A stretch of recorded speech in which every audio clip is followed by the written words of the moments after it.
सध्या विरोधी पक्षनेते विजय वडेट्टीवार बोलतात, थेट जाऊया। जरी निवडणूक प्रक्रिया असली तरी या देशात आता लोकशाही जिवंत ठेवायची नाही, विरोधक संपवून टाकायचे। रशियामध्ये जे पुतिन करत आहेत की विरोधकच ठेवायचं नाही आणि दाखवायला लोकशाही दाखवायची, संविधान वरचा पान बरोबर ठेवायचा आणि आतला पूर्ण बदलवायचा आणि संविधान शिल्लक आहे अशी बोंब मारत राहायची।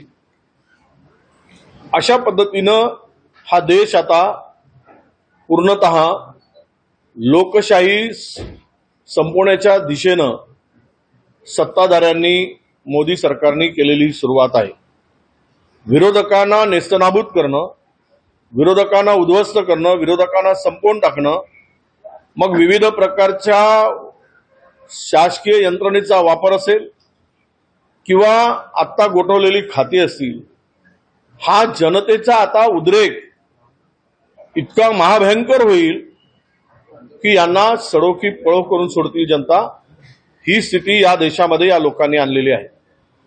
हे सत्तेचा मुकुट मरतपर्यंत आम्हीच असणार अशा आविर्भावामध्ये यांनी या देशाचा कारभार करतायत आणि त्याही पलीकडे जाऊन की विरोधक जर शिल्लकच राहिला नाही, तो ठेवायचाच नाही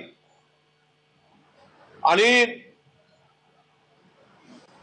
हा देश पूर्णतः हुकुमशाही पद्धतीनं चालवायचा हा निर्धारच या लोकांनी केलेला आहे। कधी नव्हे, आता हा देश अत्यंत, मला वाटतं या देशामध्ये आता हा देशाची लोकशाही, या देशातील संविधान आणि या देशाचं स्वातंत्र्य जे घटनेने दिलेलं आहे लोकांना, तो आता शिल्लक राहणार की नाही अशा प्रकारची परिस्थिती या देशामध्ये आता तयार झालेली आहे। खाती गोठवल्यानंतर आता काँग्रेस पब्लिक डोनेशनकडे वळलेली आहे। महाराष्ट्रात काय परिस्थिती आहे? नाही, महाराष्ट्रातूनही होईल। शेवट जनता ही सर्वोच्च आहे।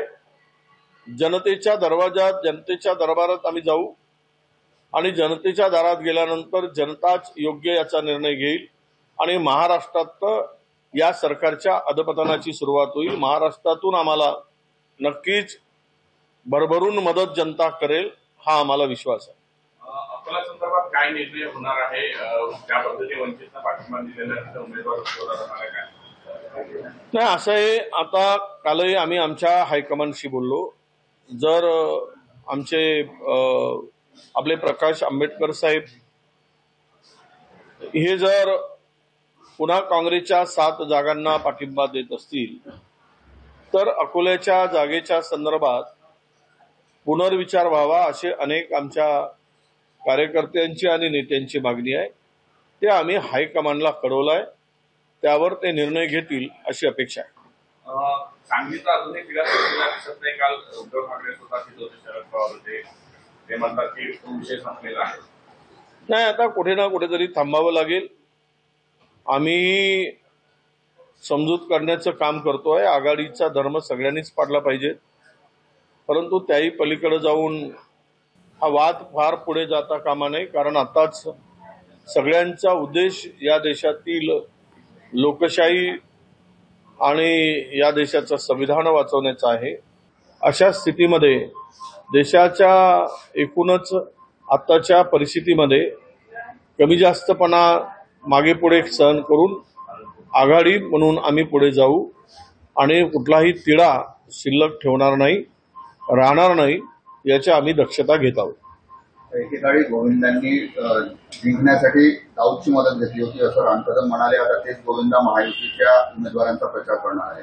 अहो, फुकटात काय आहे? काही मोठं पॅकेज दिलं असेल, पक्षात घेतलंय, ते अनेकांच्या कार्यक्रमाला जात होते, त्यांना कुठे आता विषय राहिला होता की बोलवलं तिथे जाऊन आपला थोडासा नाचगाणं करायचं, करमणूक करायची आणि त्याच्या बदल्यामध्ये मी पैसे म्हणणार नाही, मानधन म्हणू त्याला, मानधन घ्यायचा, हे धंदे होते ना। आता तेच चालू आहे। राहिला विषय सत्तेमध्ये किंवा सत्तेच्या बाजूला गेला त्यांना तो दाऊदही चालतो, दाऊदचा हस्तकही चालतो. आरोप आम्ही केला नाही, हा आरोप भारतीय जनता पक्षाच्या आमदारांनीच केला आहे. गोविंदा हा दाऊदकडून किंवा दाऊदचा जवळीक आहे, हे जे काही आरोप झालेत ते आरोप कोणी केलेत? भारतीय जनता पक्षाच्या आमदारांनी केलेले आरोप आहे. अशा व्यक्तीस किंवा अशा अभिनेत्याला आणून प्रचार करणं, त्यामागचा उद्देश हेच आहे की कोणी राहिले नाहीत तर मग आता हिरो राहिला आहे त्याचा वापर करायचा, लोक गोळा करायचे, लोक त्याला हिरो म्हणून बघायला येतील पण मत थोडी देणार आहेत.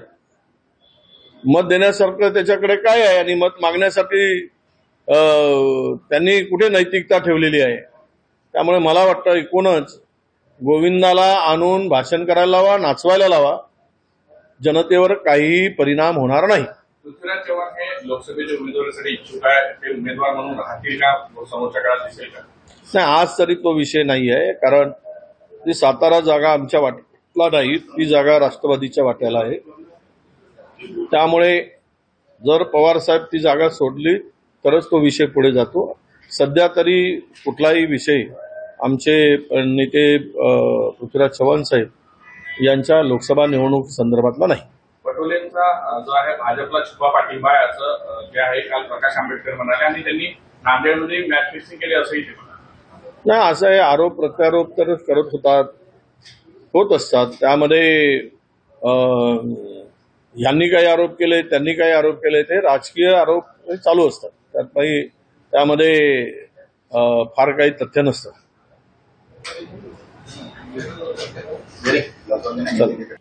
तर देश हुकुमशाही पद्धतीनं चालवला जातोय आणि सत्ताधाऱ्यांच्या विरोधात जनतेचा उद्रेक लवकरच होईल असं विजय वडेट्टीवार म्हणाले. एबीपी माझा, उघडा डोळे बघा नीट.